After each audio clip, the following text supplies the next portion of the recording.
It's Wednesday. It's 4 o'clock. That means we talk to the legendary Mike Lupica, and he joins us now. You can read him in the news on MLB.com and all of his great books. Mike, it's Michael, Don, and Peter. How are you today?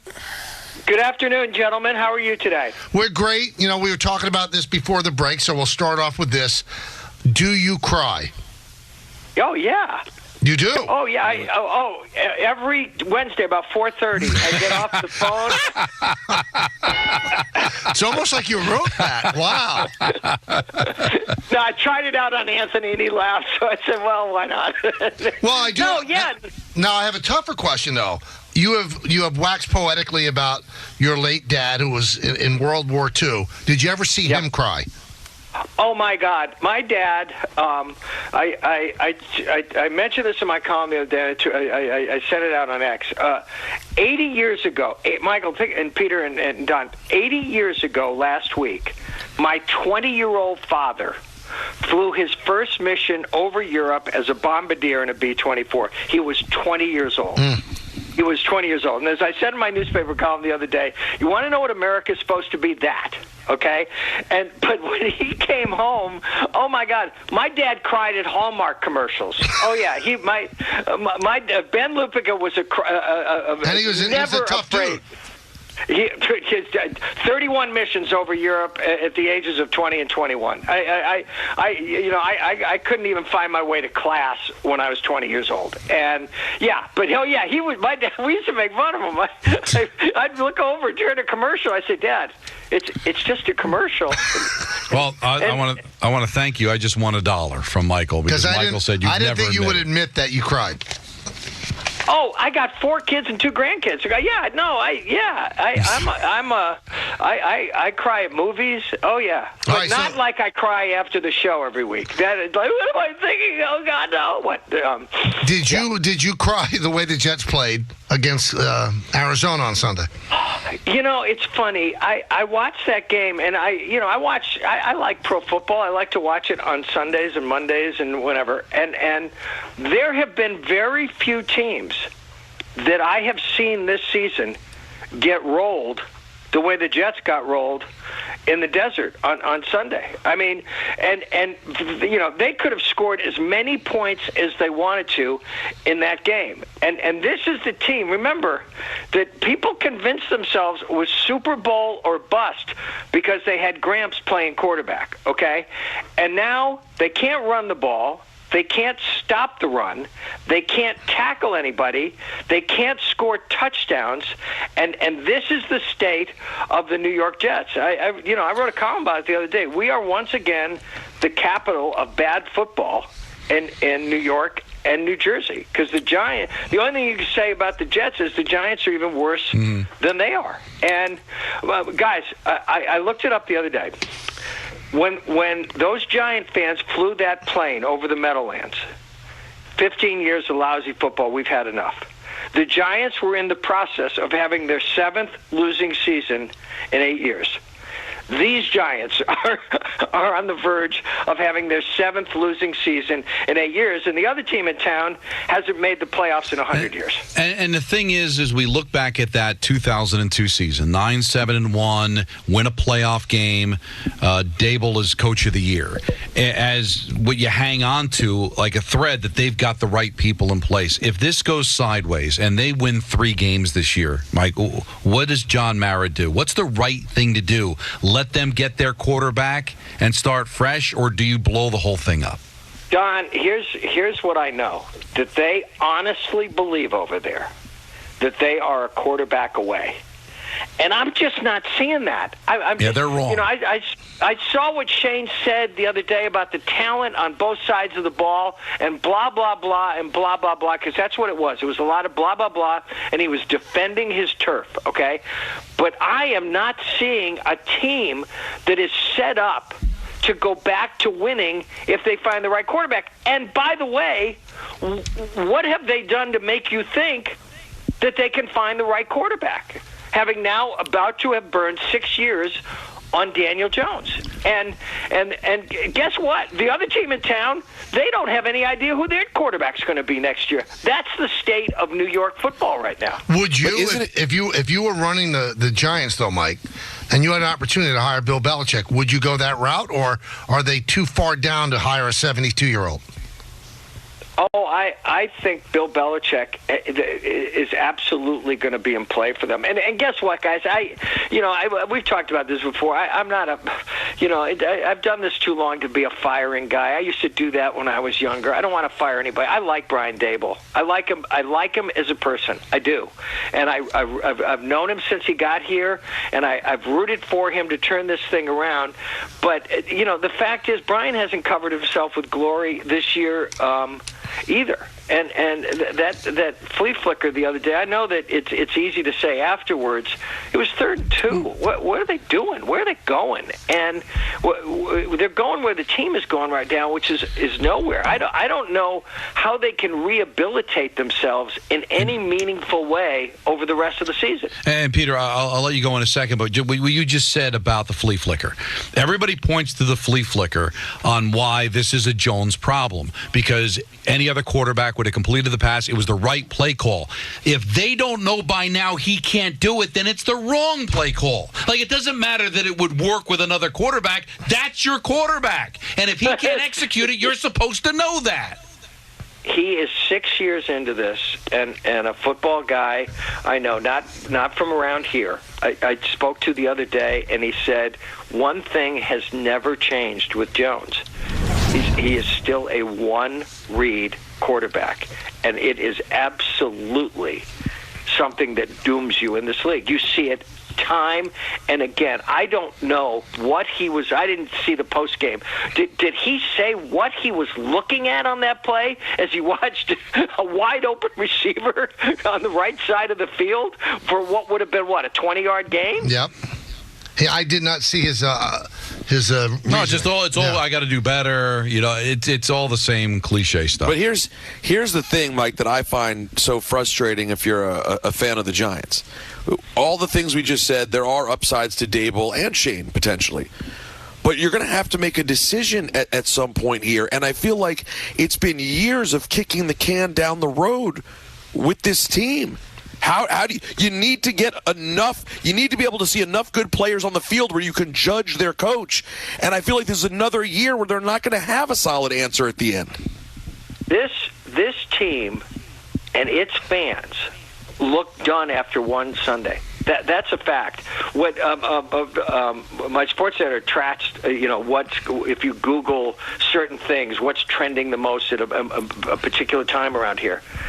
The 2025 draft was a big-ticket search thing after they lost to the Vikings on the opening Sunday. This season, it hasn't changed since that. And I don't want to hear that they're close. They're not close. They were close against the Carolina Panthers, but they never go down the field and win the game. And they have become as dreary a product as there is in the league. At least with the Jets, you've got all this Desperate Housewives drama going on. You at least follow them for the drama. There's no reason to follow the Giants. They're not only bad, they're dull. They're unwatchable. And you feel like this has been going on for a long time. Since they last won the Super Bowl, they've had 4 winning seasons. 2 of them were coached by Tom Coughlin, who they already had a hand on his back, heading for the door. One was by Ben McAdoo, which is like some sort of Christmas miracle.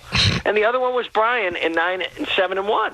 And they are this football that we have seen since the last Super Bowl. This is 60s and 70s. Get the airplane out bad.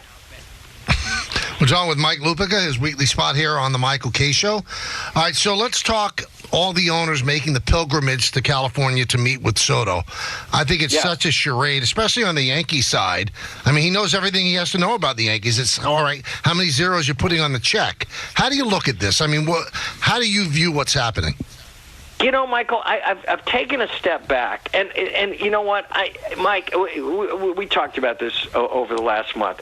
I was happy for Yankee fans that their team made it back to the World Series after 15 years. I honestly was. I mean, I got a friend named Ray Motha, going to be 90 years old in April, and he's thinking, am I ever going to see them playing the big game ever again? And they did.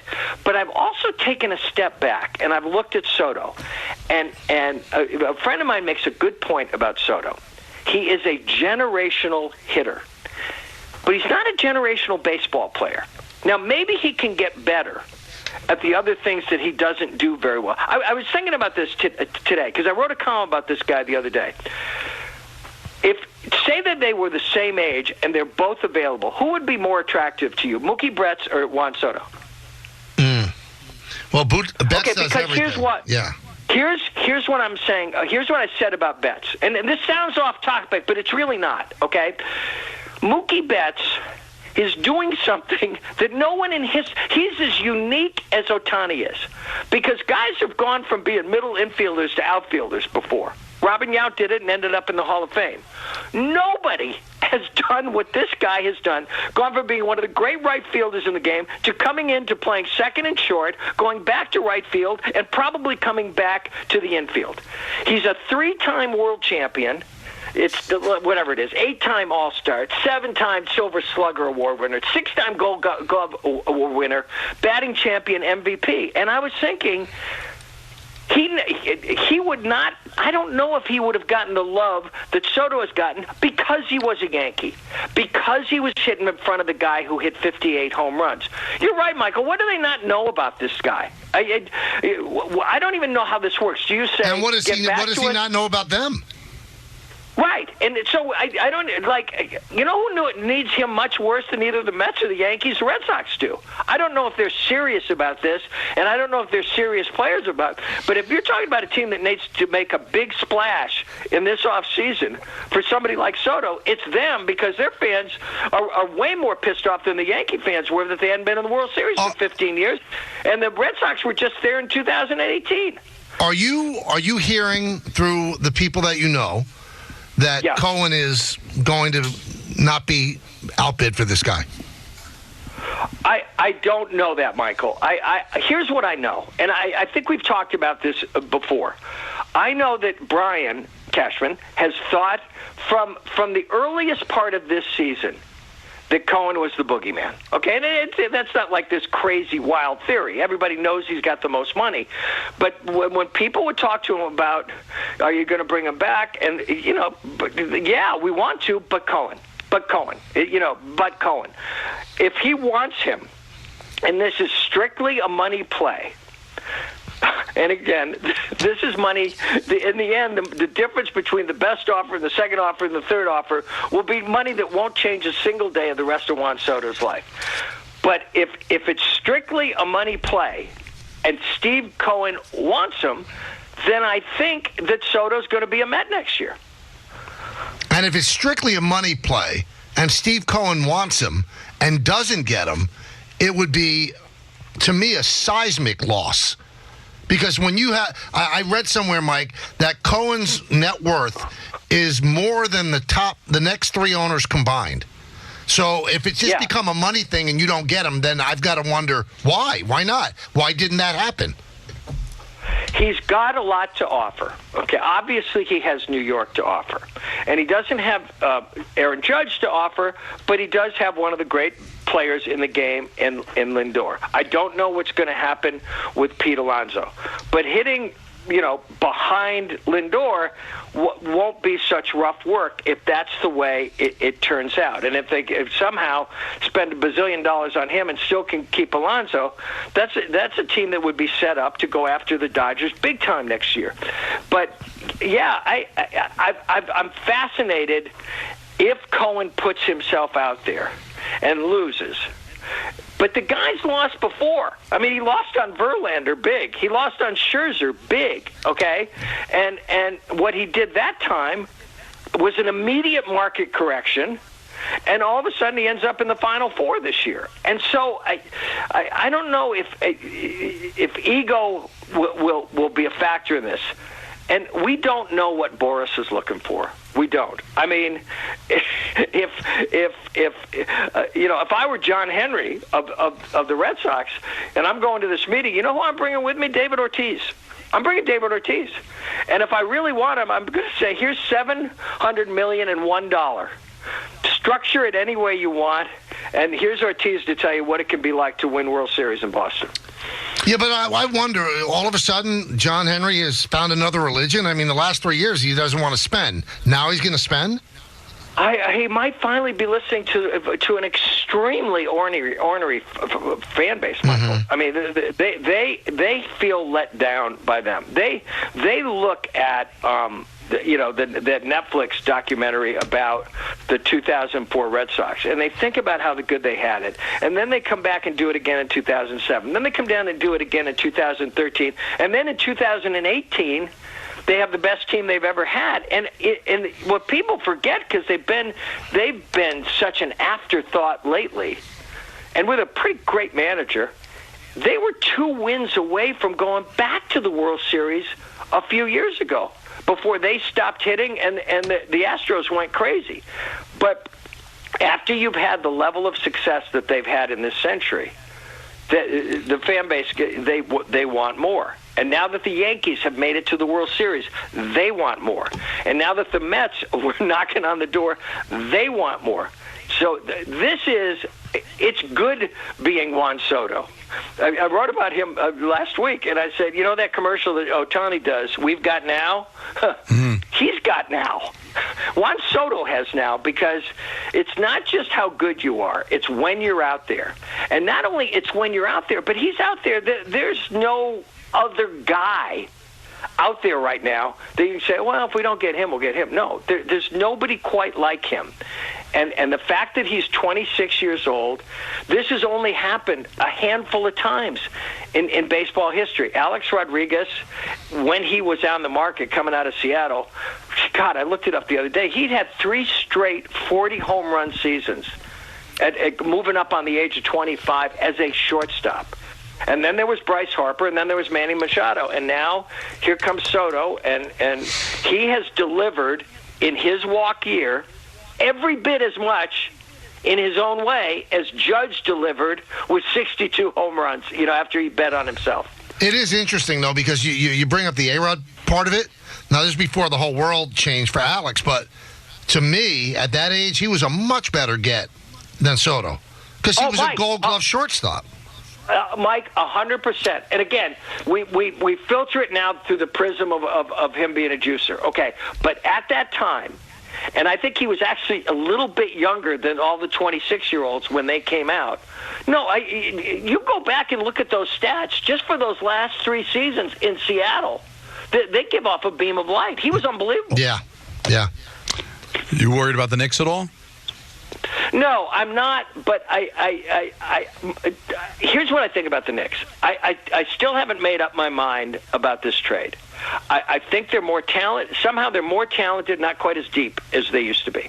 I still think they're going to have a problem down the road with things that matter, like point-of-attack defense, and the fact that their 2 best players, Brunson and Cat, aren't very good on defense.